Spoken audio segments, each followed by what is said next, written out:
Assalamualaikum warahmatullahi wabarakatuh.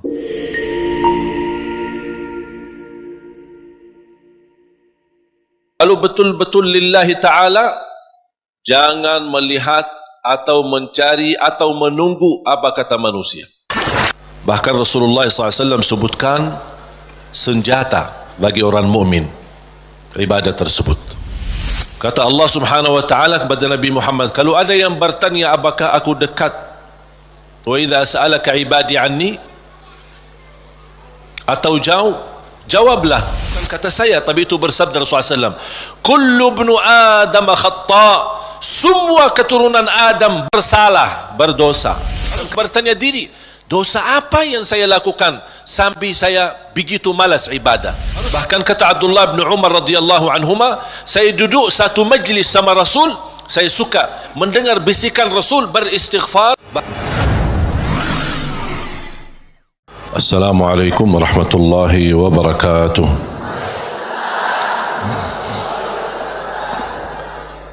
Alhamdulillahi rabbil alamin.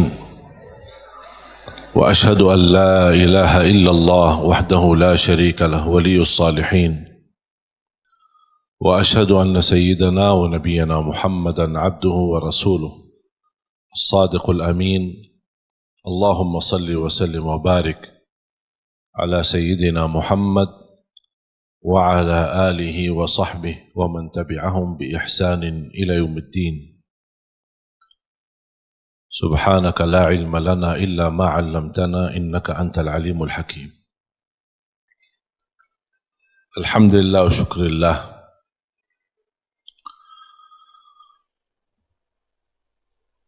Selalu kita bersyukur kepada Allah Subhanahu wa taala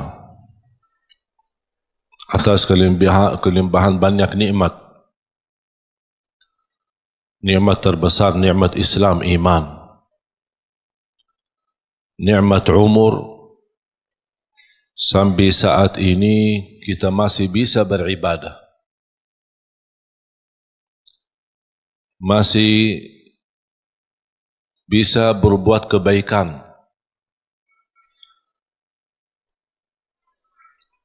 dan ini murni karunia dan taufik dari Allah Subhanahu wa taala. Jangan ada yang merasa diri hebat. Aku lebih baik daripada yang lain. Aku bisa berbuat baik, orang lain tidak bisa. Itu bukan karena kehebatan kita atau kelebihan kita.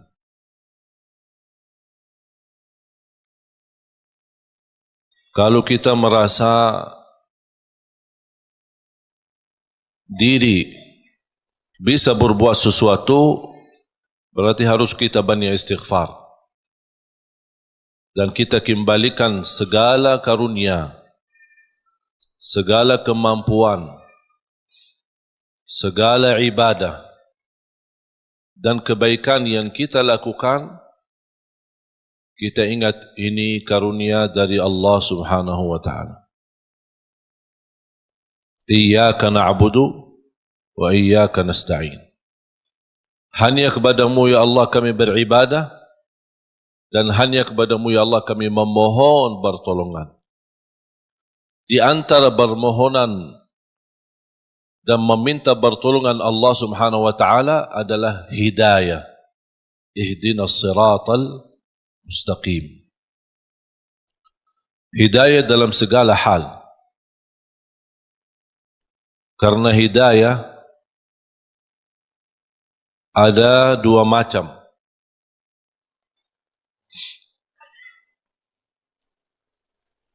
Hidayah dalalah atau irsyad. Hidayah irsyad atau dalalah. Maksudnya hidayah irsyad adalah ilmu yang kita belajari. Kita hadir di majlis seperti ini ingin mendapatkan hidayah. Hidayah irsyad adalah hidayah petunjuk. Hidayah memberitahu, menambah ilmu. Karena tanpa ilmu kita tidak bisa mendapatkan hidayah dari Allah Subhanahu wa taala. Semakin kita mengenal Allah lewat hidayah irsyad, semakin bertambah cinta kita kepada Allah Subhanahu wa taala. Dan hidayah irsyad itu tugas para nabi, dan sesudah para nabi dan rasul tugas para ulama membagikan hidayah irsyad, menyampaikan, memberitahu mana yang baik buat umat, mana yang tidak baik. Itu hidayah pertama. Termasuk anda sekalian, Bapak Ibu, menghadiri majlis tempat belajar ilmu. Selepas majlis anda kembali, anda membawa hidayah irsyad. Bisa anda menyampaikan kepada keluarga yang tidak sempat hadir. Dan alhamdulillah, dengan teknologi sekarang kita bisa berdakwah.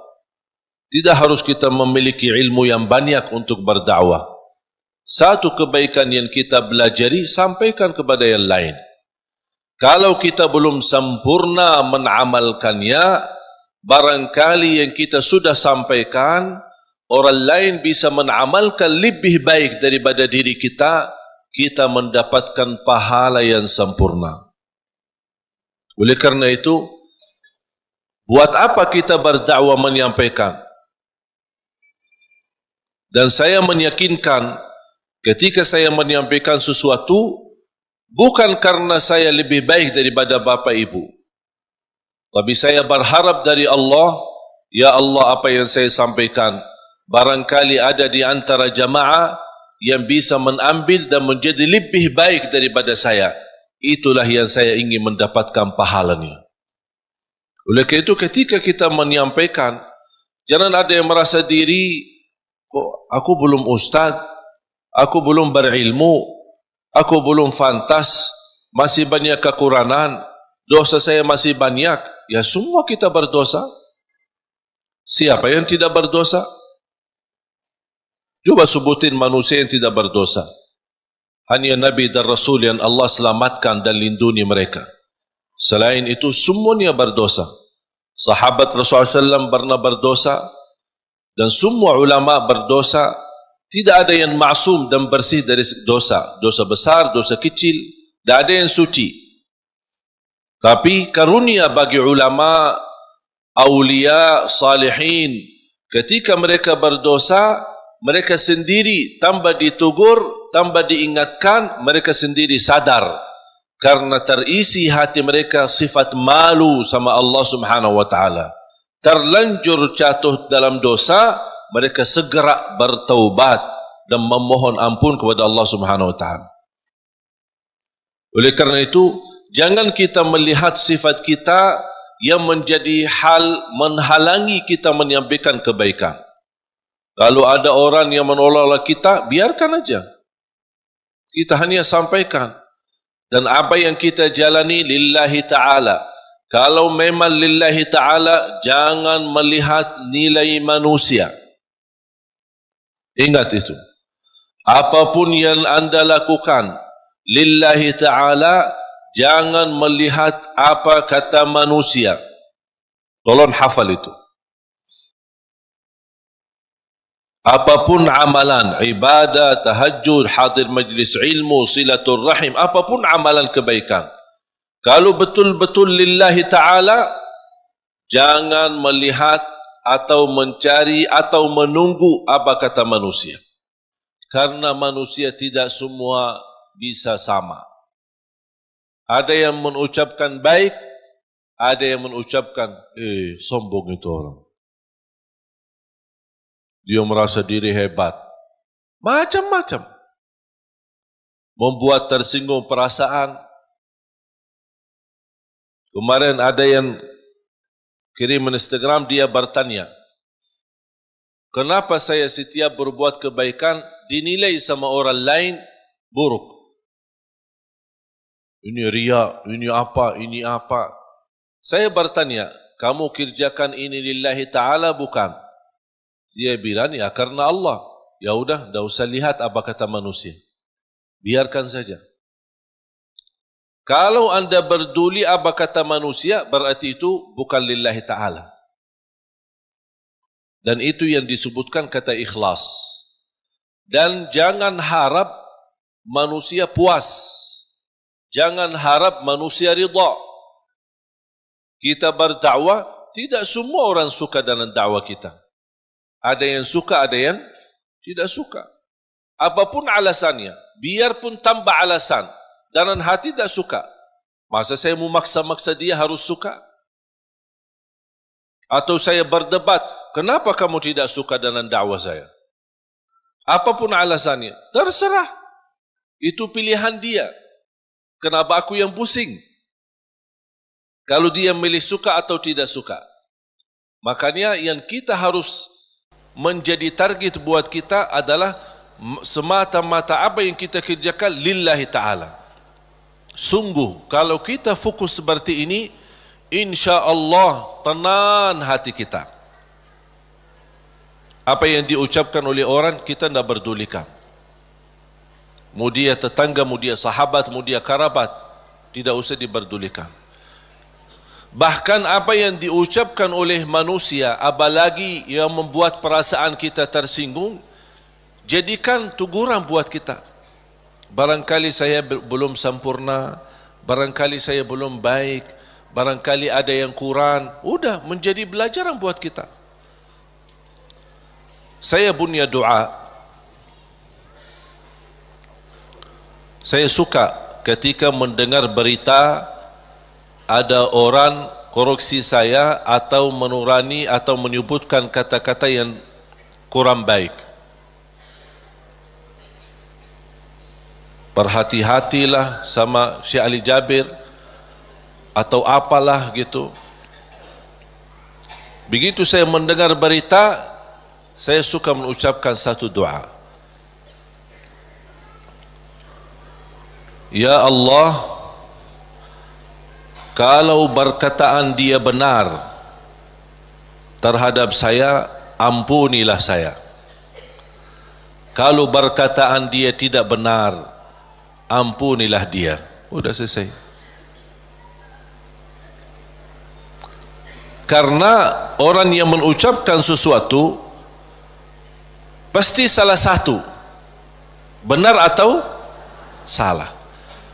Kalau ternyata yang dia ucapkan fitnah, hanya ingin menjatuhkan nama baik, hanya ingin merusak nama baik, hanya ingin membuat fitnah, berarti saya mohon Allah ampuni dia.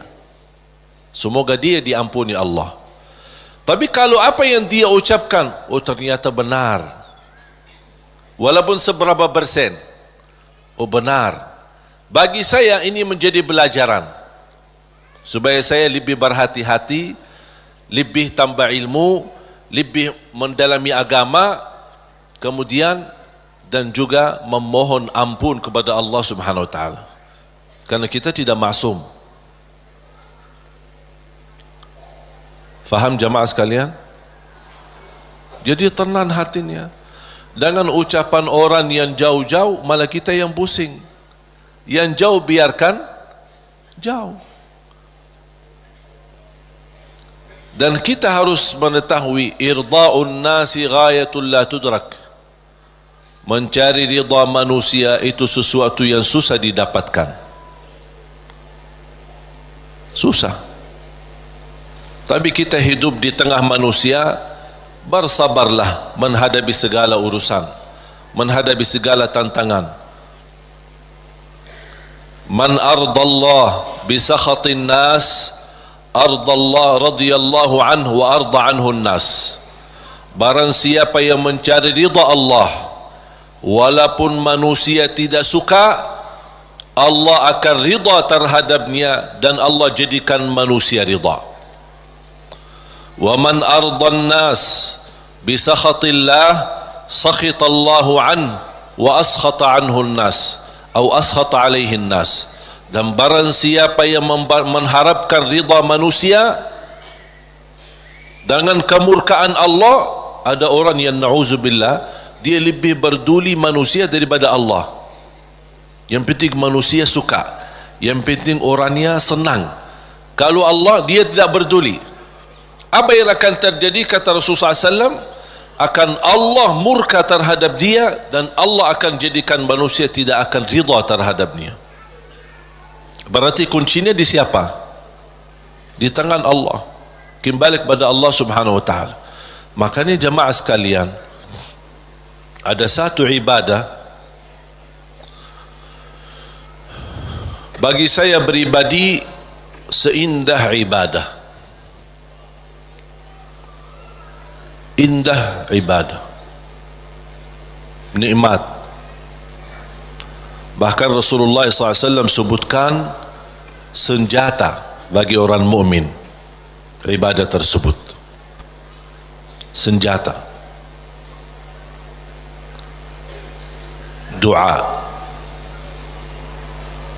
Seindah ibadah bagi saya adalah doa. Bahkan orang yang tidak selalu berkenan berdoa kepada Allah, orang itu sombong. Sebagaimana Allah sebutkan di dalam surat Ghafir, surah 40 ayat 60. A'udzu billahi minasy syaithanir rajim. Wa qala rabbukum ud'uni astajib lakum.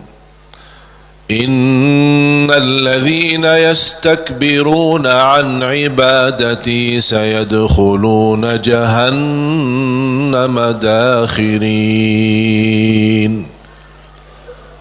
Shadaqallahul azim. Wa qala rabbukum ud'uni astajib lakum. Allah memerintahkan kalian untuk berdoa kepadaku, kata Allah, aku akan ijabah. Berarti kalau kita doa, berarti itu kan perintah. Ud'uni, perintah. Allah mengajak kita, memerintahkan kita berdoa. Dan Allah juga menjanjikan, astajib lakum, aku akan ijabah. Saya mengambil kesimpulan dari ayat ini, dan ada ayat yang lain. Saya suka berdoa seperti ini. Ya Allah, aku berdoa memohon kepadamu sesuai perintahmu. Sesuai perintahmu. Karena yang memerintahkan kita doa siapa? Allah. Ya Allah, aku berdoa memohon kepadamu atas perintahmu. Ya Allah, aku mohon diijabah sesuai janjianmu. Bisa enggak hafal doa ini? Nah, ini doa saya ini. Bisa? Itu kalau bahasa Arab namanya ta'wilul Quran. Namanya ta'wil Al-Quran. Mengambil ayat, memahami ayat tersebut, dan bisa mengeluarkan doa dari makna daripada ayat itu. Allah memerintahkan kita berdoa, dan Allah janji akan terima. Ya Allah, aku berdoa sesuai perintahmu. Karena Allah memerintahkan saya berdoa, aku berdoa. Tapi aku mohon diijabah sesuai janjianmu. Karena sungguh innallaha la yukhliful mi'ad. Allah tidak mengingkari janji. Sebenarnya mengucapkan doa atau melafazkan doa itu kembali kepada kemampuan kita masing-masing. Tidak harus sesuai kata yang saya sampaikan, tapi yang saya harap Bapak Ibu fahami apa yang saya makna, apa yang saya maksud, dan ucapkan. Bisa Anda membuat ucapan sendiri yang bisa menjadi tanda hubungan Anda sama Allah Subhanahu wa taala. Karena doa adalah hubungan hamba sama Allah. Ada satu ayat di suratul Baqarah 186.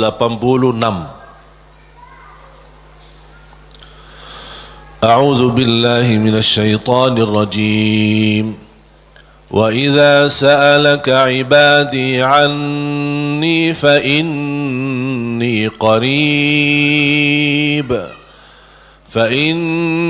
قريب أجيب دعوة الداع إذا دعان فليستجيبوا لي وليؤمنوا بي لعلهم يرشدون.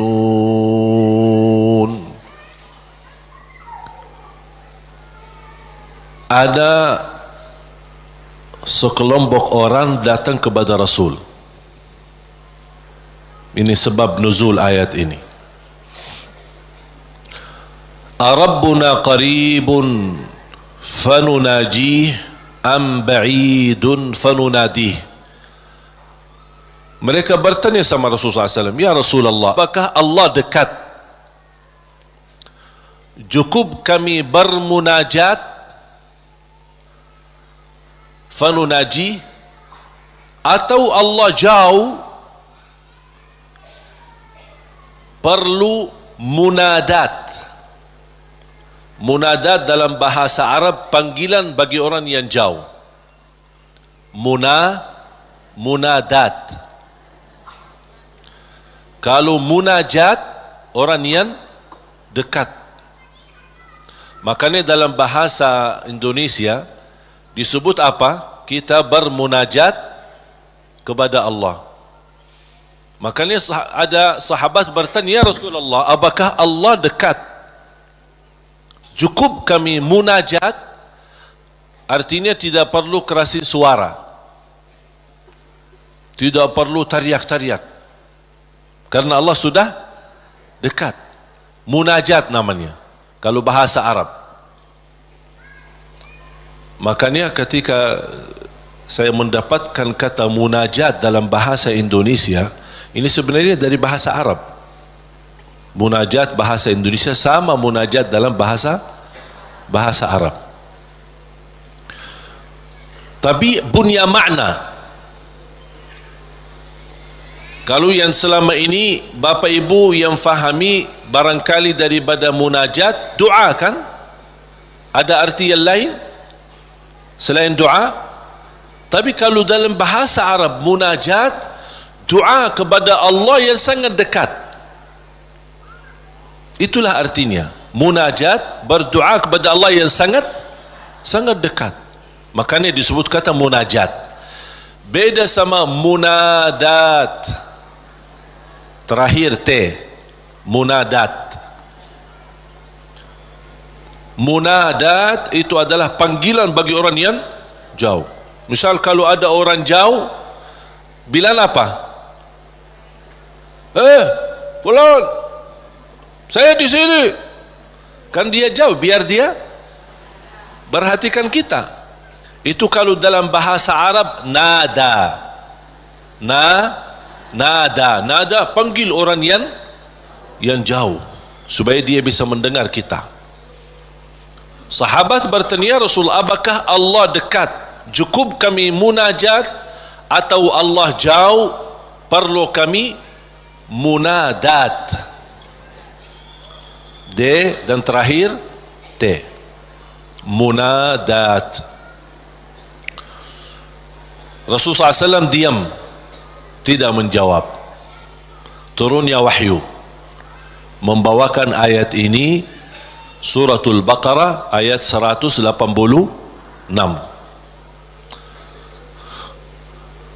Kata Allah Subhanahu wa taala kepada Nabi Muhammad, kalau ada yang bertanya apakah aku dekat, wa idza sa'alaka ibadi anni, atau jauh, jawablah, fa inni qarib, aku sangat dekat. Fa inni qarib ujibu da'watad da'i idza da'an. Menijabah doa orang yang berdoa.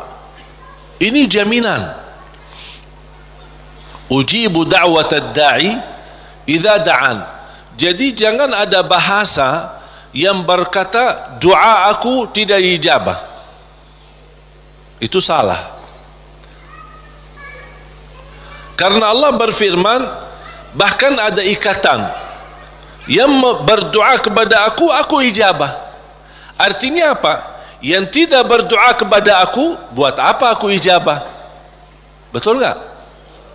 Berarti Allah sudah kaitkan yang berdoa di, yang tidak berdoa tinggal anda milih. Tapi tidak boleh ada bahasa aku berdoa tapi kok kainnya diijabah. Oh, berarti salah kita. Tidak sesuai kalamullah, tidak sesuai ayat Al-Quran, bahkan tidak sesuai janji Allah, sebagaimana kita baca tadi di surat Ghafir, surah 40 ayat 60. Jadi jamaah sekalian, ketika berdoa, yakini doa itu bukan terpilih untuk seorang tertentu. Boleh minta doa sama orang salih, guru kita, ulama, kiai, habaib, boleh. Ketika kita berkesempatan jumpa mereka, tolong doain, semoga lancar, boleh. Tapi kalau sudah ketemu, dah mau berdoa, mau enggak? Ya harus mau. Masa tunggu-tunggu orang-orang yang salih datang baru kita minta? Atau kita capek cari ke sana kemari? Kalau kita kebetulan di tempat yang tidak ada orang salih, bagaimana? Masa tidak mau berdoa? Kalau tidak mau berdoa, itu justru tanda orang sombong. Berdoa dengan keyakinan Allah pasti ijabah. Jangan ada sedikit keraguan, apakah mau enggak Allah terima doa saya? Fantas enggak saya diterima doa? Perbuatan perilaku saya seperti ini. Jangankan doa kita. Kira-kira siapa yang lebih jahat? Kita atau syaitan? Hah? Oh, jawab dong. Oh, kalau ada yang jawab, aku lebih buruk dari setan, na'udzubillah ini. Ini kenal diri banget ini.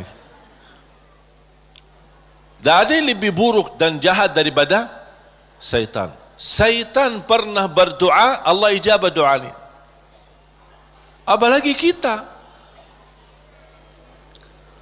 Syaitan yang sudah namanya seburuk makhluk, yang sudah terancam di masuk neraka, yang sudah berupaya untuk mengajak manusia masuk neraka, pernah berdoa. Tahu enggak doanya apa? Ketika dia menolak perintah Allah bersujud kepada Nabi Adam, Allah usir dia dari rahmannya, dan Allah subhanahu wa ta'ala ancam dia masuk neraka. Apa permintaannya? Dia minta satu, kalau memang seperti ini, ya Allah, mohon panjangkan umur saya sampai hari kiamat. Satu-satunya makhluk yang umurnya panjang sampai hari kiamat itu syaitan. Masih hidup. Sampai akan datang satu saat, itu menjadi salah satu ciri hari kiamat. Di akhir zaman, sudah di ujung dunia, Allah kirimkan sebuah angin. Setiap manusia beriman mencium angin itu, dihirup angin itu, akan langsung mati. Yang hanya tersisa di muka bumi, yang tidak ada orang mengucapkan la ilaha illallah. Habis. Dan mereka sendiri yang nanti yang menjadi seburuk-buruk manusia di muka bumi, yang tidak ada sedikit pun beriman kepada Allah Subhanahu wa taala. Dan mereka yang akan menghadapi proses kejadiannya hari kiamat, sampai mereka mati semua total, baru Allah Subhanahu wa taala memerintahkan malaikat Israfil untuk meniup, dan kemudian keluar suara yang kencang, dan dihidupkan semua manusia kembali, yang baik, yang buruk, yang salih, yang talih, yang beriman, yang tidak beriman, semua akan dihidupkan kembali sama-sama. Jadi syaitan diijabah doanya. Kira-kira mana yang lebih fantas diijabah doa, syaitan atau kita? Kita sujud karena Allah. ibadah karena Allah. Cukup di hati memiliki iman kepada Allah. Itu sudah cukup menjadi bukti diijabah doa kita. Apalagi kalau disertai dengan berbuat kebaikan yang lain. Jangan ada yang membuat kita putus asa. Salat kita jarang atau banyak lambat salat atau ketiduran salat. Yang namanya manusia, bertaubatlah. Taubat. Suka ketiduran salat subuh, insya-Allah ada satu saat taubat, insya-Allah bangun salat subuh. Jangan menjadikan dosa membuat kita putus asa dari segala hal. Semuanya berdosa, bahkan harus berdosa. Tak ada manusia yang tidak berdosa. Sampai Rasulullah SAW bersabda, bukan kata saya, tapi itu bersabda Rasulullah SAW, kullu ibnu Adam khata', semua keturunan Adam bersalah, berdosa. Wa khairul khatta'in at-tawwabun, tapi yang baik atau yang terbaik di antara yang bersalah, yang suka bertaubat. Siapa yang makhluk yang tidak berdosa? Tahu enggak? Malaika. Malaika satu-satunya makhluk yang tidak boleh berdosa. Tidak boleh berdosa, tidak boleh lupa, tidak boleh lelah, tidak boleh capek, dan ibadah seterus-terusnya sampai mati. Mengapa? Karena Allah menciptakan mereka seperti itu. Allah menciptakan malaikat dari cahaya. Tugasnya la ya'sun Allah ma amarahum wa yaf'aluna ma yu'marun.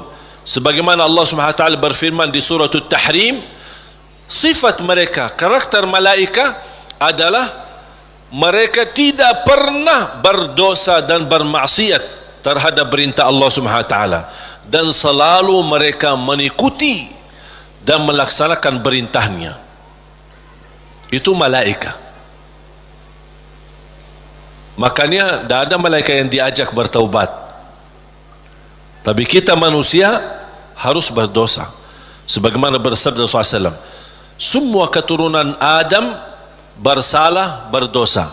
Yang terbaik di antara mereka adalah yang suka bertaubat. Dosa sengaja, dosa tidak sengaja, dosa kecil, dosa tidak kecil, dosa tulisan.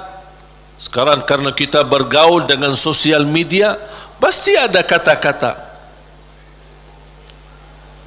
Ada dosa yang membawa perasaan, mengikuti perasaan, cinta, ucapkan kata-kata melalui WhatsApp atau bersama teman, melembar kata barangkali awalnya tidak sengaja membuat dia jatuh cinta, besok lama-kelamaan menjadi pacaran. Ini kan awalnya dari dosa ucapan.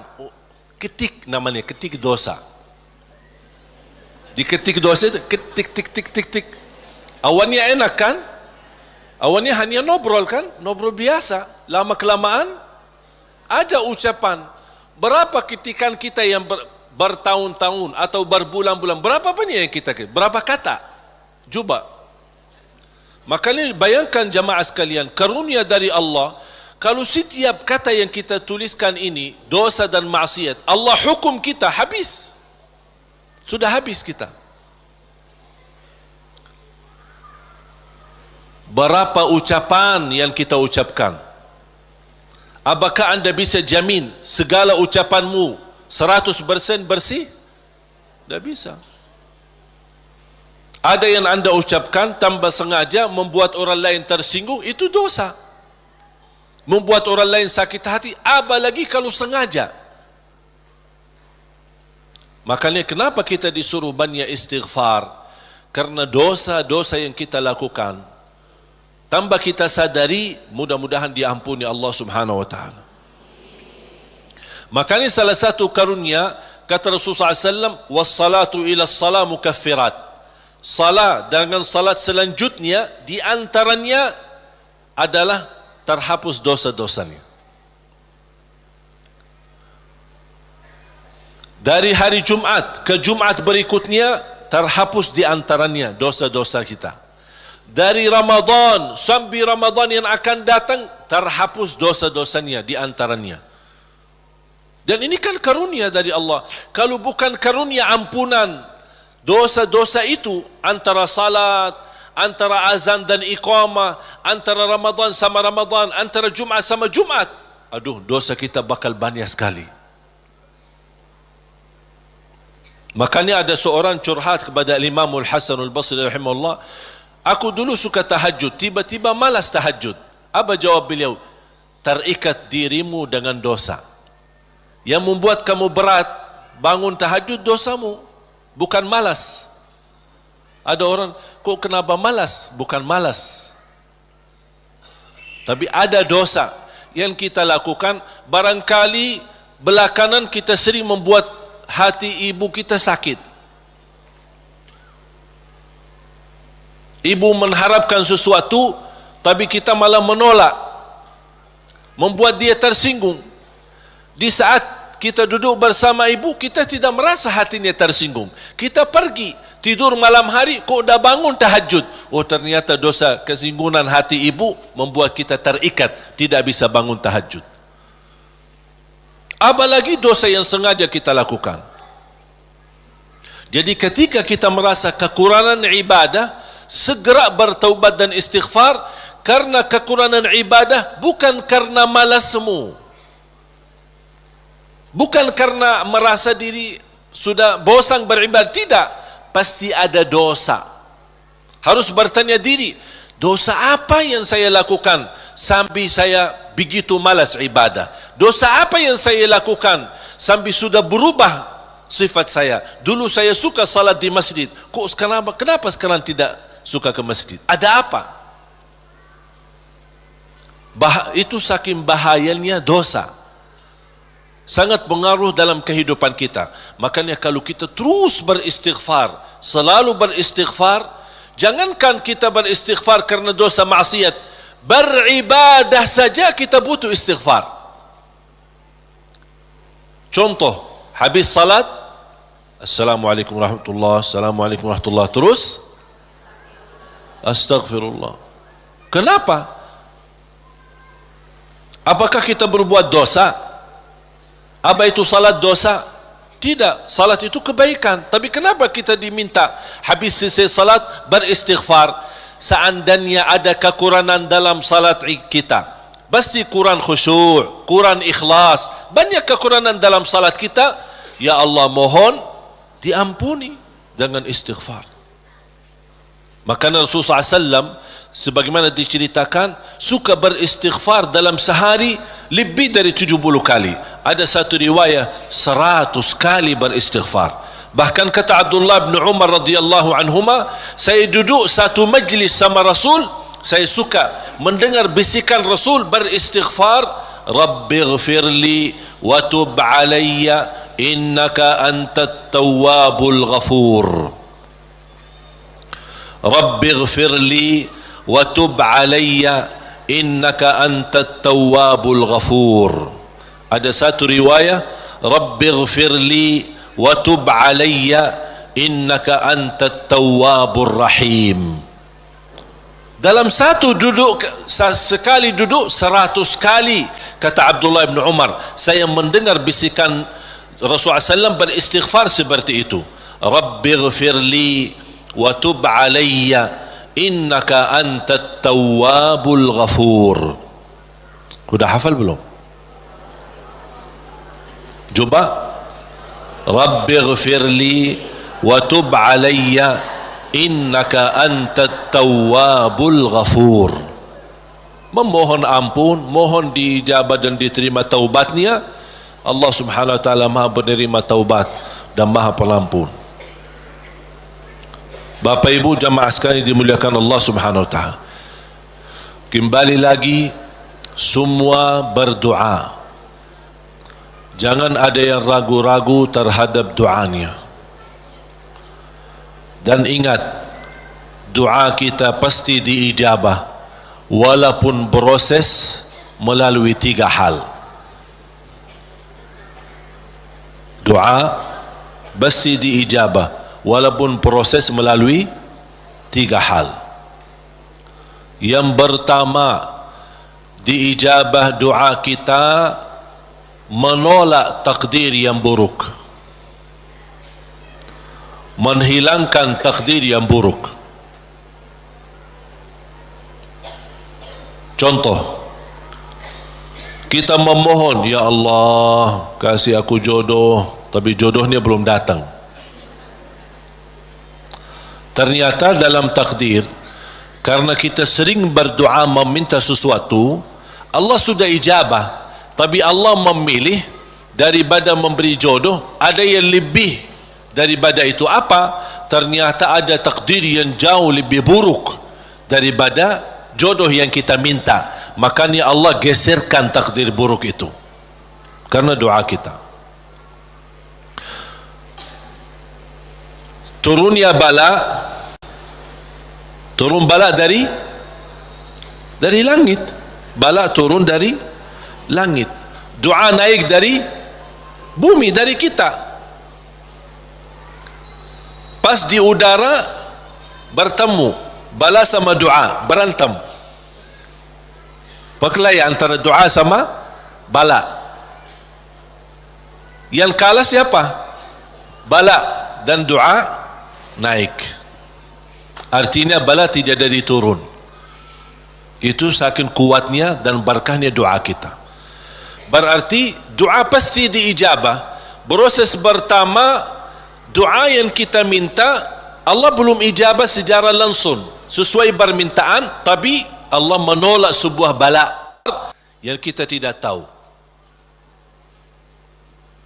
Misal,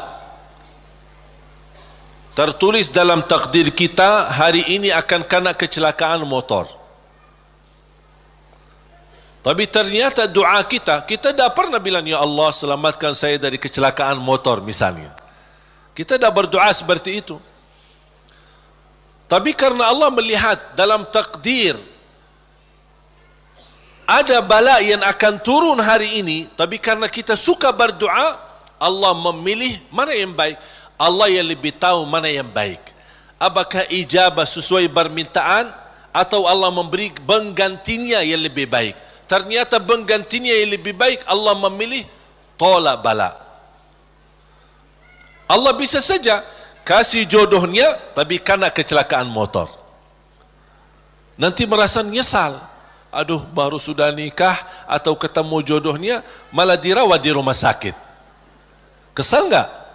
Merasa aduh gimana gitu. Makanya percaya jamaah sekalian, pilihan Allah itulah yang terbaik. Ada orang minta sama saya, boleh enggak saya berdoa? Saya suka sama seorang misal, saya jatuh cinta sama dia.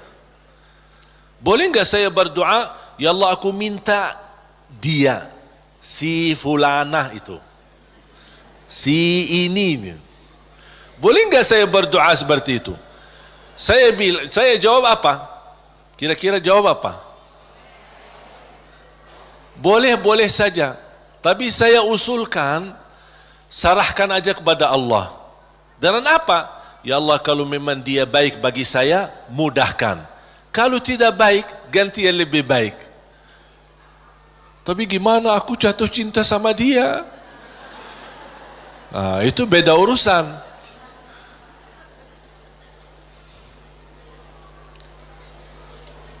Nanti ada satu cerita, insya Allah indah, bisa menambah wawasan buat kita. Yang kedua, diijabah doa kita dan diberi oleh Allah Subhanahu wa taala sesuai permintaan. Apakah saat ini atau besok atau bisa lama. Tapi kita percaya pilihan Allah itulah yang terbaik.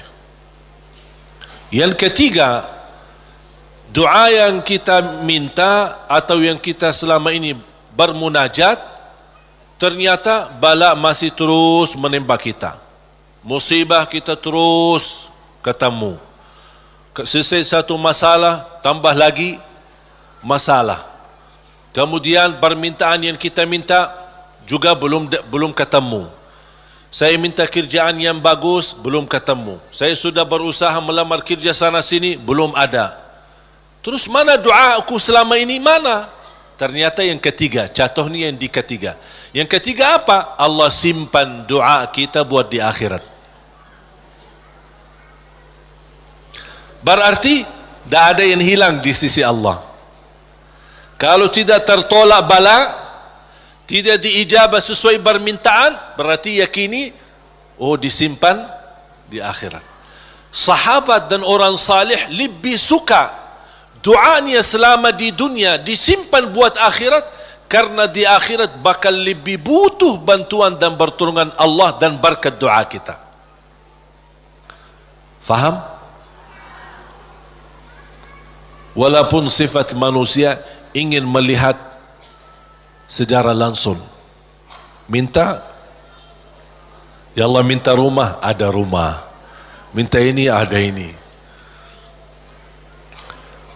Mohon maaf Bapak Ibu, kalau Allah ijabah atau berikan sesuai permintaan kita, nanti kita berhenti berdoa. Apapun yang kita minta, ya Allah aku minta mobil, dapat mobil. Minta kerjaan, dapat kerjaan. Minta jodoh, dapat jodoh. Minta rumah, dapat rumah. Mau haji, dapat haji. Terus segala yang kita minta dapat. Habis, dah ada minta lagi. Terus berdoa enggak? Dah ada berdoa. Tapi kalau Allah belum kasih, kita doa lagi enggak? Doa, minta lagi. Coba kata Umar bin Khattab, ketika anda berdoa jadi seperti anak kecil. Anak kecil kalau dia minta sama ibunya gimana? Nangis enggak? Berhenti nangis sebelum dikasih? Belum kan? Dia nangis sampai begitu dikasih gimana? Berhenti enggak nangisnya? Anda harus seperti itu. Doa nangis, ya Allah belum kasih, aku nangis lagi dong. Belum dikasih, nangis lagi, sampai Allah berkenan kasih. Dan ini sebenarnya bukan tujuannya Allah kasih atau tidak, tapi ingat, titisan air mata ini yang menangis karena Allah akan selamatkanmu dari siksa neraka Jahannam. Rasulullah SAW bersabda, وعين بكت من خشية الله حرمها الله على النار لا تمسها النار. Barang siapa yang menangis karena Allah, akan Allah haramkan jasadnya disuntuh oleh neraka Jahannam. Berarti kita tidak rugi, tidak ada rugi. Biarpun tidak diijabah, ternyata titisan air mata berharga, bisa menjaminkan kita selamat dari siksa neraka Jahannam. Mau apa lagi? Nangisnya berharga, doanya pasti diijabah, dan cukup dari doa kita sudah membuat ibadah atau membawa sebuah ibadah yang dicintai Allah, karena Allah suka bisikan hamba.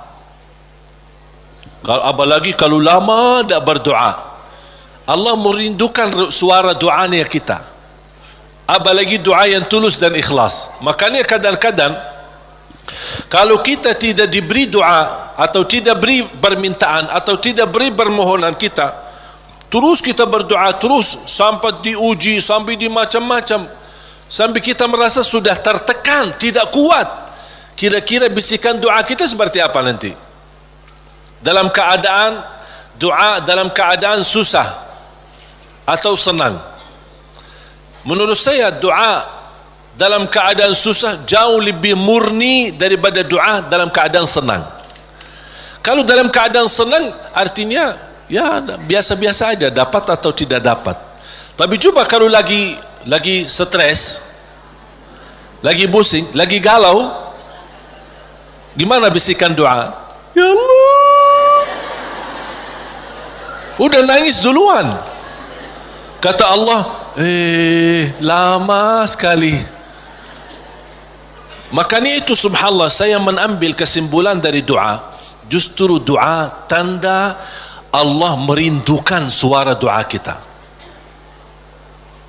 Oleh kerana itu jamaah sekalian, jangan berhenti berdoa. Terus berdoa. Nabi Yunus alaihi salam ketika tertahan di dalam perutnya ikan berlama-lama di bawah laut, dia tidak pernah berhenti dengan mengucapkan la ilaha illa anta subhanaka inni kuntu minadh zalimin. Kata Imam Ibnul Qayyim rahimahullah, barang siapa yang membaca doa ini dengan sepenuh keyakinan, pasti diijabah oleh Allah hajatnya. Karena Allah habis doa ini, apa kata Allah? Fastajabna lah, kami terima dan menijabah doanya. La ilaha illa anta subhanaka inni kuntu minadh zalimin. Oleh kerana itu kembali lagi, doa kita diijabah atau tidak? Saya bertanya, doa kita diijabah atau tidak? Diijabah. Yakin? Terus berdoa. Dalam keadaan apapun selalu kita berdoa. Apalagi dalam keadaan susah yang kita yakini tidak ada Tuhan yang bantu kita, tidak ada makhluk yang bisa menolong kita, tidak ada sesuatu yang bisa mengangkat segala musibah dan bala yang kita hadapi, hanya Allah subhanahu wa ta'ala. Apalagi dalam sujud, sempatkan dalam sujud. Karena Rasulullah SAW bersabda, aqrabu ma yakunu al-'abdu ila rabbi wa huwa sajid.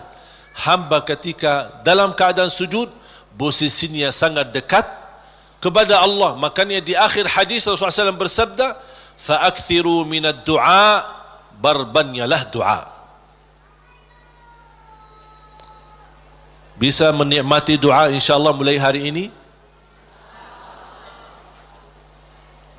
Doa menurut saya sesuatu hubungan yang sangat indah sama Allah. Apalagi kalau bisa berdoa dengan cara curhat. Bisa enggak curhat sama Allah? Kalau lagi galau suka curhat enggak? Sering saya terima, Ustaz, boleh curhat enggak? Terus saya bilang apa ya? Boleh atau tidak? Saya bertanya, sudah curhat sama Allah belum? Dia bilang belum. Mau sama Ustaz dulu katanya. Ada saja. Belajar bagaimana bisa curhat. Sungguh kalau kita sudah biasa curhat sama Allah, tidak bakal curhat sama manusia. Jadi ketika berdoa, jangan hanya minta, ya Allah tolonglah, tolonglah ya Allah, ampunilah. Jangan hanya suka minta, cerita. Bisa enggak anda cerita? Allah kan lebih tahu. Allah tahu segala sesuatu. Tapi salah apa kalau saya cerita? Apa yang terjadi hari ini? Ya Allah, aku sudah niat baik, niat tulus, dan saya pergi ke sana malah seperti ini, dicaci maki, dihina, malah dianggap, dan suuzzan, buruk sangka. Habis gimana ya Allah? Cerita, curhat, seperti meminta solusi dari Allah Subhanahu wa taala. Kalau belum merasa ada jalan, wallahi akan merasa nikmat. Cukup anda bisa nikmat bersama Allah Subhanahu wa taala. Sebagaimana Nabi Yaqub ketika kehilangan anaknya, ada dia berkata apa? Qala innama ashku bathi wa huzni ila Allah. Aku hanya mampu curhat kepada Allah Subhanahu wa taala. Aku ingin cerita. Padahal Allah tahu apa yang terjadi, tapi dia ingin cerita lagi sama Allah Subhanahu wa taala. Ungkapkan cerita ini kepada Allah, itu sudah merasa diri dan membuat hati kita tenang. Kembali kepada hidayah, dan saya tutupi cerita. Jadi hidayah yang pertama, hidayah dalalah wa irsyad. Seperti tugas para nabi dan rasul dan ulama berdakwah, dan anda semua bisa membagi hidayah irsyad, memberitahu ke orang lain lewat SMS, lewat WhatsApp, lewat apa saja yang kita mampu secara langsung. Yang kedua adalah hidayah taufiq. Hidayah taufiq. Habis kita dapat hidayah irsyad, habis kita sudah tahu, habis kita belajar, angkat tanganmu, ya Allah, berilah kepada diri aku, berikan kepada kami semua hidayah taufiqmu, agar ilmu yang saya belajari bisa saya amalkan, bisa menjadi saksi baik, bisa membuat saya lebih baik, bisa merubah saya menjadi lebih baik, bisa menjadi mulia di mata manusia dan mulia di matamu ya Allah. Itu namanya hidayah taufiq. Itu yang dimaksud ihdinas siratal mustaqim. Makanya ketika kita sudah membaca Al-Fatihah dan setelah memuji Allah Subhanahu wa taala, kita meminta hidayah taufiq dari Allah Subhanahu wa taala, meminta petunjuk dalam segala hal. Dalam rumah tangga kita mohon hidayah taufiq. Isteri urus suami, minta hidayah taufiq. Suami menurusi dan melayani isterinya, minta hidayah taufiq. Dua-duanya melayani anaknya dan mendidik anaknya, minta hidayah taufiq, supaya terbangun rumah tangga sakinah mawaddah rahmah. Ketika kita bekerja, minta hidayah taufiq, supaya kerja ini benar-benar merubah ibadah dan juga penghasilannya menjadi halal dan jauh dari syubhat, apalagi yang haram. Kita meminta hidayah taufiq dalam segala kehidupan kita, langkah-langkah menuju masjid, mencari nafkah, mencari rizki, semua dalam kehidupan kita selalu disertai dengan hidayah taufiq. Kalau hidayah taufiq, berarti Allah telah memimpin kita untuk memberi yang terbaik. Kalau Allah memimpin kita memberi yang terbaik, berarti Allah sudah berkenan menerima amalan yang sudah kita berikan kepada Allah Subhanahu wa taala. Bapak Ibu, saya tutupi satu cerita. Ada seorang bekerja cukup, penghasilannya pas-pasan, kerjaannya sederhana di sebuah pabrik. Dia jatuh cinta sama seorang wanita, tapi dia merasa diri belum memiliki kemampuan untuk bisa melamar dia. Dia hanya berdoa kepada Allah Subhanahu wa taala bagaimana supaya bisa mendapatkan kerjaan yang lebih baik, kerjaan yang lebih besar, supaya penghasilannya banyak dan bisa membawa dia atau menikahi dia. Sudah berdoa, sudah memohon berlama-lama, tapi dia tidak sabar untuk menanti-nanti bertemu dengan jodohnya. Dan dia tidak menyerahkan kepada pilihan Allah mana yang terbaik. Ternyata dia sendiri dengan merasa diri hebat untuk mencari solusi sendiri. Dia membaca sebuah iklan penawaran kerja di tempat yang baik, yang bagus, gajinya lebih besar. Dia membuat surat memundurkan diri dari tempat kerjaan untuk melamar kerjaan yang baru.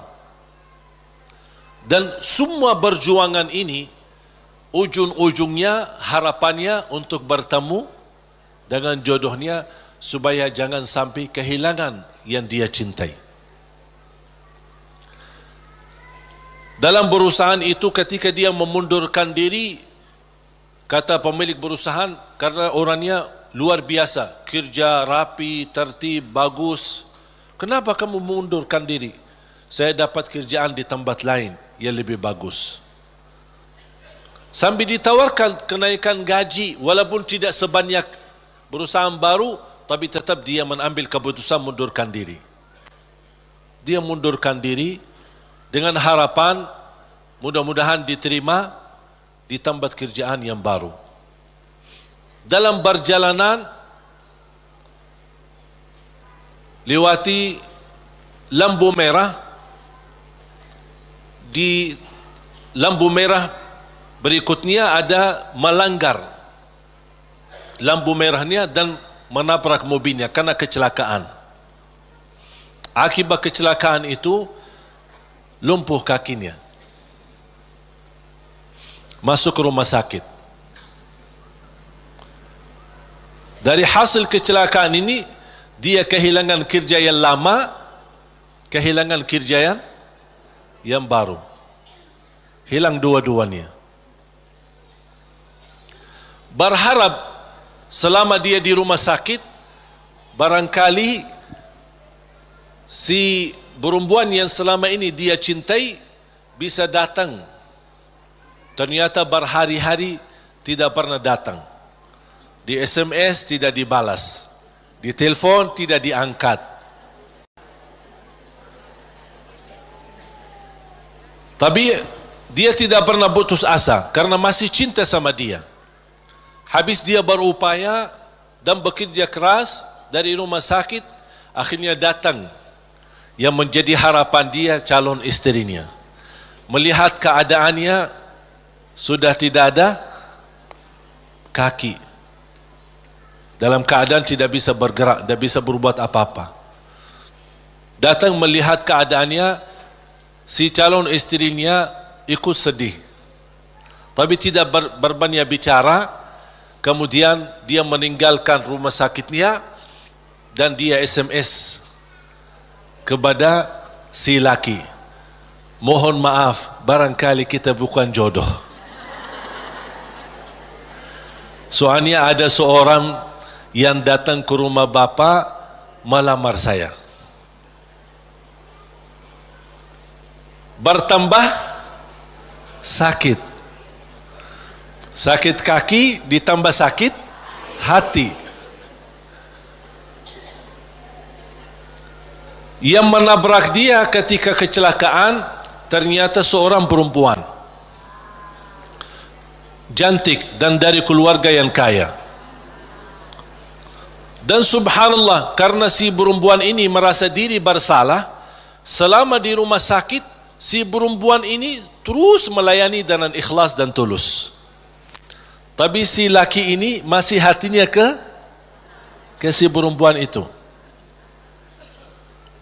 Sampai alhamdulillah selesai dirawat di rumah sakit, dipindahkan ke rumahnya. Pas sampai ke rumahnya, masih si perempuan cantik itu suka datang ke rumahnya melayani. Dan ada ibunya juga, ibu si laki itu. Lama kelamaan sudah mulai terbawa hati dan perasaan. Tapi dia merasa malu. Wanita ini cantik, dari keluarga yang kaya, aku orang susah, dulunya aku bekerja aja pas-pasan, apalagi sekarang tidak ada kerja. Dalam keadaan kalau saya bicara sama dia, kira-kira mau enggak sama aku? Dia masih belum meyakinkan. Dia hanya menyerahkan kepada Allah Subhanahu wa taala. Ketika satu saat pagi hari, dia sudah merasa setiap pagi menunggu si perempuan datang karena dia suka rutin, ikhlas, tulus untuk datang melayani. Di pagi hari menunggu datang si perempuan. Seperti biasa bikinin teh, terus datang siapin sarapan, walaupun ibunya ada, tapi dia sudah merasa diri bersalah, ingin membalas, ingin berbuat sesuatu. Dan langsung perempuan berkata, aku ingin sampaikan sesuatu, boleh? Kata si laki, saya juga ingin menyampaikan sesuatu, tapi tidak apa-apa, kamu duluan. Langsung si perempuan dengan keberanian dia berkata, mau enggak berkenan saya jadi istrimu? Sama dengan harapan dia. Dia langsung kaget. seperti perasaan yang sama, keinginan yang sama, hati yang sama. Tapi langsung kata beliau, apa yang saya bisa berikan? Saya orang biasa, orang miskin, dalam keadaan begini, tidak bisa bekerja. Langsung perempuan ini, jangan fikirkan soal kerjaan. Ayah saya seorang pemilik perusahaan besar, saya bisa mendapatkan kerjaan di tempat ayah saya. Langsung kata dia, bagaimana aku bisa bekerja dalam keadaan begini? Kerjaan kamu mudah di kantor, tidak perlu di lapangan. Jadi dapat kerjaan yang jauh lebih enak, gaji lebih besar, dengan istri yang lebih cantik. Gimana si wanita itu, si perempuan itu yang melamar dia sudah nikah, ternyata hasil nikahnya tidak bertahan lama, cerai. Kenapa cerai? Karena tidak bisa punya keturunan. Sedangkan si laki yang kena kecelakaan, dia ingin nikahi perempuan itu karena ingin mendapatkan keturunan, karena dia suka sama anak-anak. Allah tahu kesukaan dia tidak akan dapat dengan perempuan ini, makanya Allah memilih dia dapat perempuan yang jauh lebih cantik, lebih kaya, bahkan terjamin mendapatkan keturunan. Walaupun kecelakaan, walaupun kecelakaan. Bisa enggak faham dari cerita ini? Pilihan Allah itulah yang terbaik, walaupun karena kecelakaan. Artinya apa? Orang kecelakaan atau tidak kecelakaan, yakini pilihan Allah itulah yang terbaik. Makanya saya usulkan, kalau anda berdoa meminta sesuatu, disertai doamu dengan kata, ya Allah, kalau memang ini yang baik, mudahkan. Kalau ya Allah melihat ada yang lebih baik, berilah yang terbaik. Soal lamar kerja, soal jodoh, soal belajar, siswa di sini atau di luar negeri, dimanapun, apapun langkah yang anda ingin ambil keputusan, minta sama Allah, ya Allah, kalau memang keputusan saya ini itulah yang terbaik, mudahkan. Kalau tidak baik, ya Allah, pilihlah yang, tunjukkanlah kepada saya yang lebih baik. Percaya, Allah tidak ingin membuat kita susah, makanya jangan kita membuat diri susah. Allah akan memberi yang terbaik walaupun prosesnya lewat ujian, walaupun prosesnya melalui ujian. Karena bisa jadi melalui ujian anda bisa menjadi jauh lebih mulia dan jauh lebih terkabul hajat sesuai pilihan Allah Subhanahu wa taala. Saya tidak milih datang ke Indonesia, bahkan tidak pernah berdoa, ya Allah bawa saya ke Indonesia, dan tidak pernah menjadi cita-cita saya untuk ke Indonesia.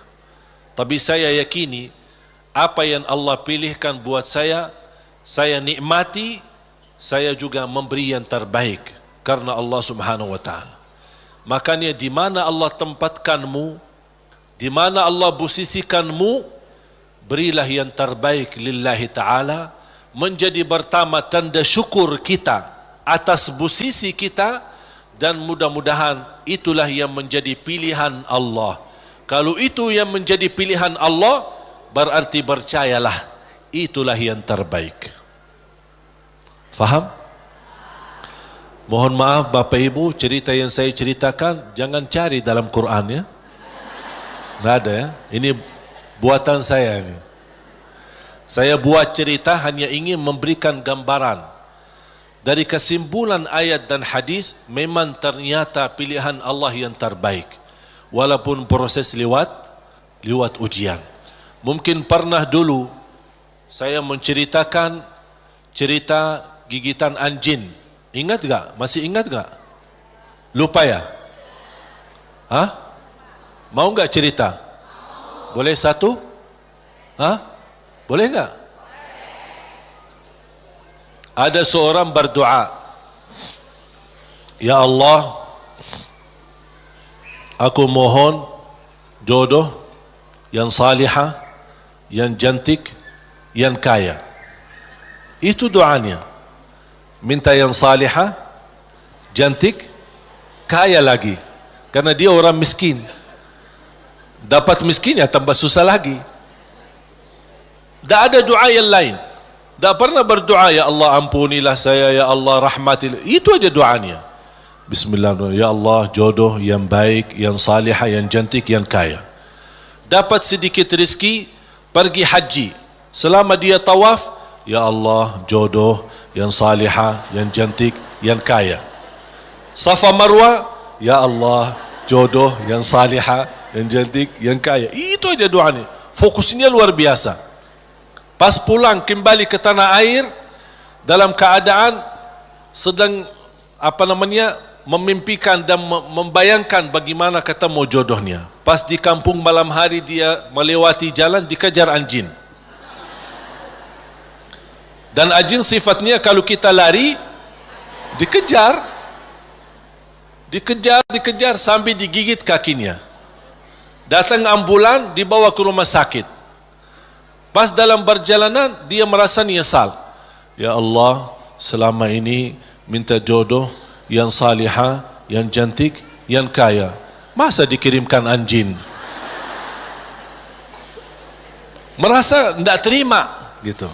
Jadi aku selama ini minta ini kok dikirimin anjing. Artinya ujian. Dia tidak mau, merasa diri tidak terima. Pas sampai ke rumah sakit, dirawat sama seorang dokter yang salihah, yang cantik, yang kaya, jadi jodohnya.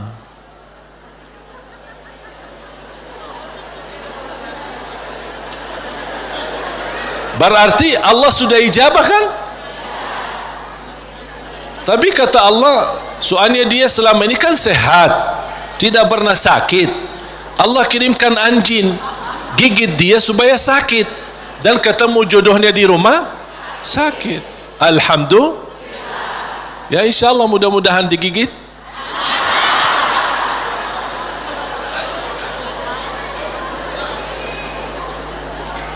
Makanya subhanallah jemaah sekalian, wallahi percayalah sama Allah. Percayalah sama Allah. Termasuk apa yang terjadi di Palestina, percayalah sama Allah. Allah tidak suka umat Islam ditindas. Allah tidak suka umat Islam dalam keadaan dihina, diusir, dibunuh.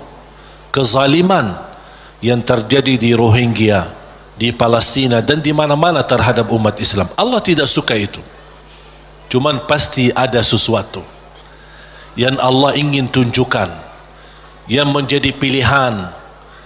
Barangkali melalui ujian ini Allah ingin mewujudkan manusia yang kuat menghadapi segala tantangan. Dan juga salah satu hikmah, Allah ingin menunjukkan kepada dunia bagaimana kekuatan kebersamaan umat Islam.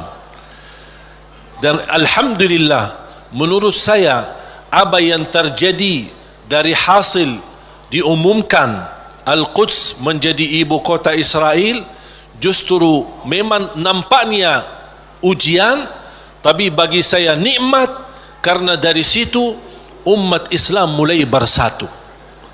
Tidak pernah tergerak semua dunia, jangankan yang muslim, non muslim pun tergerak. Semuanya turun di lapangan untuk menunjukkan ke mata dunia, kami menolak proses ini. Dan inilah salah satu hikmah yang Allah ingin tunjukkan kepada manusia dan kepada musuh Islam, bagaimana kebersamaan kita, keberdulian kita. Walaupun kita memang tidak bisa membantu banyak untuk saudara kita Palestina, tapi upaya kita, sedekah kita, infak kita, doa kita dan rasa keberdulian kita mudah-mudahan menjadi tanda saksi baik. Ya Allah, itulah yang kami bisa berikan. Kami tidak bisa merubahkan keputusan, tapi kami bisa menunjukkan perasaan dan bisa menunjukkan yang baik dalam doa dan kekuatan kita, karena kekuatan kita adalah kebersamaan. Kalau kita bersatu, baru musuh Islam mulai memfikirkan jangan bermain-main lagi terhadap umat Islam. Makanya mari kita sama-sama menjaga kebersamaan kita. Tinggalkan perbedaan. Jangan kita membuat perbedaan menjadi perpecahan. Jadi perbedaan di antara kita adalah kekayaan ilmu yang bisa kita sama-sama menghormati dan sama-sama menjaga, bukan sama-sama menjatuhkan dan sama-sama menjelekkan. Mari kita sama menjaga kebersamaan kita, rapatkan saf kita untuk menunjukkan bukan kepada manusia tapi kepada Allah Subhanahu wa taala rasa kepedulian, rasa cinta bersama sesama muslim, sesama manusia yang sedang dihina, sedang ditindas, sedang dizalimi di saudara kita di negeri Palestina. Mari kita sama-sama dan kita menghebohkan dan mengajak semua untuk mengikuti aksi bela Palestina yang insyaAllah hari Ahad besok tanggal 17. Yang merasa diri tidak mau ikut, itu terserah, itu pilihanmu dan itu keputusanmu. Tapi jangan membuat orang lain yang ingin mengikuti aksi bela Palestina, anda mengungkapkan kata-kata yang bisa menghilangkan perasaan semangat bagi mereka. Kalau tidak bisa ikut, terserah. Kalau tidak bisa bicara yang baik, lebih baik diam. Setuju? Makanya jemaah sekalian, saya baru saja kemarin datang dari sana dan alhamdulillah dapat karunia yang tidak terduga.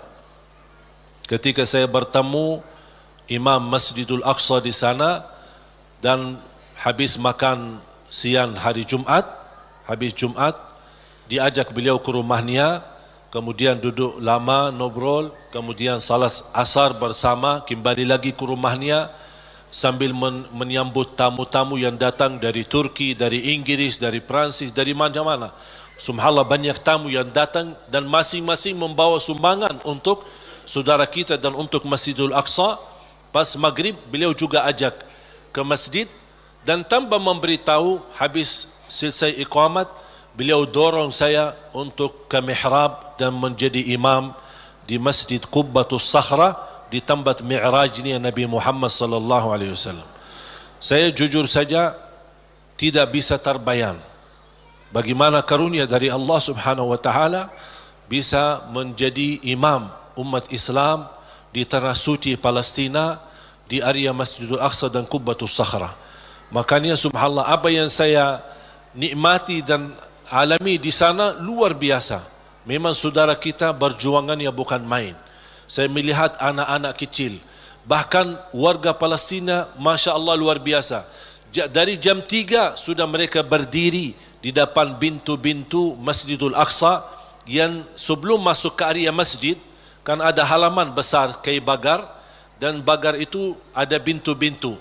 Memang sayang sekali pintu-pintu yang di bagar itu dikuasai oleh orang Yahudi Israel, dan senjata, di bawah mereka senjata menjaga. Dan kita menunggu dari jam 3 sampai jam 4 baru dibuka pintu, baru kita bisa masuk untuk salat tahajud. Subhanallah, bisa saya melihat orang-orang Palestina. Kalau saya hanya sebagai berkunjung ke sana 2 hari, 3 hari, paling lama 1 minggu, kemudian kembali lagi. Saya bayangkan orang-orang tua-tua, pemuda-pemuda, wanita yang warga sana, yang memang tinggal dekat sana setiap hari bertahun-tahun, yang sudah proses melalui lebih dari 70 tahun dalam keadaan seperti ini, tapi subhanallah mereka masih sabar. Tidak ada yang mundur, tapi masih terus bisa datang duluan dari jam 3 dengan harapan dibuka pintu. Walaupun mereka tahu dibuka pintu sebelum subuh 1 jam, tidak boleh lebih sebelumnya, tapi subhanallah tetap mereka dengan segala harapan sama Allah Subhanahu wa taala. Inilah yang menurut saya melihat perjuangan ini membuat saya semangat. Saya hanya 1 hari 2 hari aja sudah merasa kesal sama orang Yahudi yang menjaga. Bagaimana mereka yang 60 tahun? Bagaimana kesabaran dan perjuangan mereka? Makanya jemaah sekalian, Allah punya hikmah.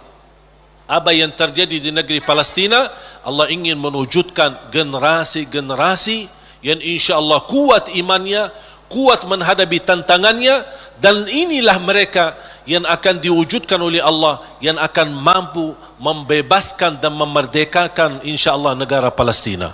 Sebagaimana Indonesia berhasil merdeka, kita insya-Allah juga mendoakan insya-Allah ada satu saat kita semua bergembira dengan kemerdekaan negeri Palestina dan kemerdekaan Masjidul Aqsa, dan yakini itu yang akan terjadi. Ini bukan kata saya, tapi kata Rasulullah SAW. Sebagaimana Masjidul Aqsa diambil oleh mereka, akan Masjidul Aqsa kembali di tangan umat Islam. Walaupun memang prosesnya cukup lama, dan kita berharap sama Allah, tanpa kita putus asa, kapan tiba saatnya Allah akan memberi yang terbaik untuk umat Islam. Amin ya rabbal alamin. Mari kita sama-sama berdoa. Dan jangan lupa ketika ada kesempatan untuk kita membantu saudara kita lewat aksi hari Minggu besok, aksi bela Palestina, lewat doa kita, lewat sedekah kita, dan insya-Allah mudah-mudahan di bulan Januari saya berusaha bisa kembali ke sana, mudah-mudahan bisa berjalan lancar. Doakan mudah-mudahan insya-Allah apa yang kita harapkan untuk saudara kita mudah-mudahan dikabul oleh Allah Subhanahu wa taala. Bismillahirrahmanirrahim. Alhamdulillahirabbil alamin. Ya Rabbi lakal hamdu kama yanbaghi li jalali wajhikal karim wa li 'azimi sultanik. Allahumma salli ala Muhammad wa ala ali Muhammad. Ya Allah ya Arhamar Rahimin, Ya Arhamar Rahimin, Ya Arhamar Rahimin, rahmatilah kami semua ya Rabbal Alamin. Kami hamba yang lemah, yang masih banyak dosa dan maksiat, banyak kesalahan terhadap diri kami, kesalahan terhadap orang tua kami, kesalahan terhadap saudara kami. Ya Allah, kami sangat membutuhkan rahmat-Mu, karena rahmat-Mu akan mampu memimpin kami dalam kehidupan kami sampai akhir hayat. Rahmatilah kami semua, hidupkanlah kami dalam keadaan iman, wafatkanlah kami dalam keadaan Islam. Jadikan kami bersama hamba-hamba-Mu yang salih-salihah. Ya Allah, doa kami untuk saudara kami di Palestina.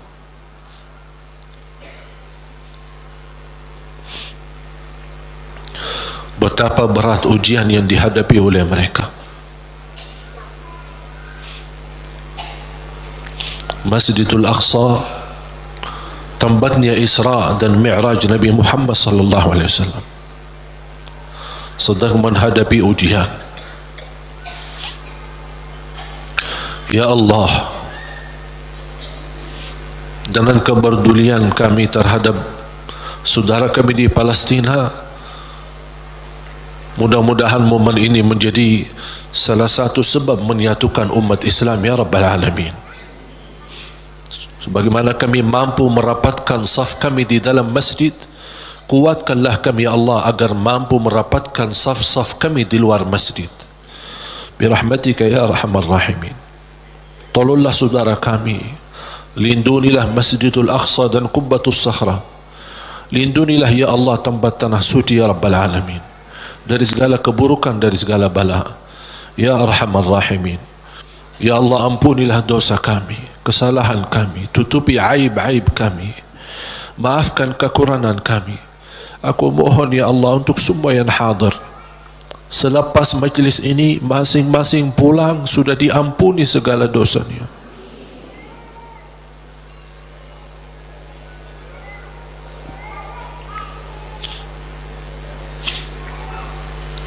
Disucikan hatinya, dibersihkan jiwanya, diselamatkan setiap langkah-langkahnya, terkabul segala keinginannya dan doanya. Ya Allah, di antara kami yang sakit, sembuhkan penyakitnya, sehatkan badannya. Di antara kami yang belum mampu meninggalkan dosa dan maksiatnya karena hawa nafsunya, ya Allah, kuatkan hatinya, sempurnakan imannya agar mampu meninggalkan dosa dan maksiatnya, dan terima taubatnya ya Dzal Jalal wal Ikram. Ya Allah, berikan kepada kami kemampuan istiqamah sampai akhir hayat. istiqamah Islam iman sampai akhir hayat, istiqamah beribadah sampai akhir hayat. Akhiri hayat kami dengan husnul khatimah, husnul khatimah, husnul khatimah ya Allah.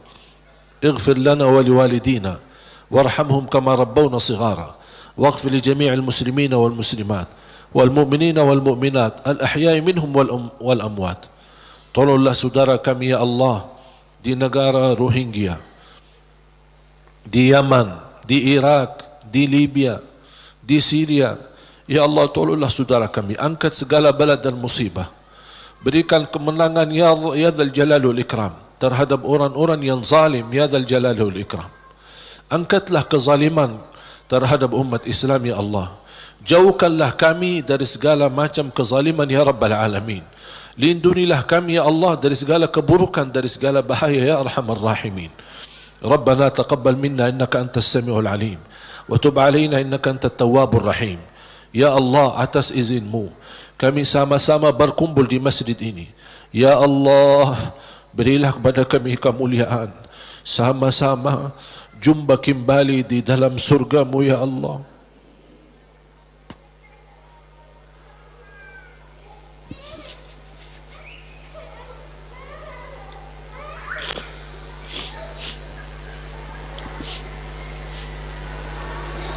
Berikan kepada kami kemuliaan, sama-sama bertemu kembali di dalam surgamu ya Allah bersama Nabi Muhammad sallallahu alaihi wasallam.